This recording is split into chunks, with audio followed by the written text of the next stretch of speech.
வந்து என் ஃப்ரெண்டு அசோக் ராஜ் வந்து நாகூர் அல்வா கடை அங்கேருந்து ஸ்வீட் வாங்கிட்டு வந்திருக்காரு. என்னென்னா ஒன்று வந்து அல்வா, ரெண்டாவது வந்து குலாப் ஜாமுன்.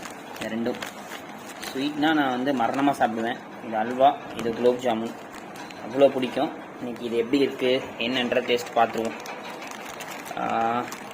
குலோப் ஜாமுன் பார்த்தாவே வேறு லெவலாக இருக்குது. குலோப் ஜாமுன் இந்த ஜீராவோட சாப்பிட்றது வேறு லெவலாக இருக்கும்.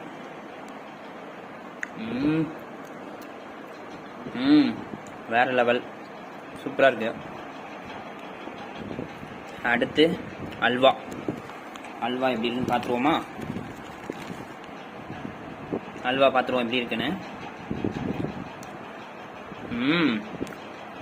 நல்லா சூப்பராக வேறு லெவலில் இருக்குது. ஓகே, நீங்களும் ட்ரை பண்ணி பாருங்கள்.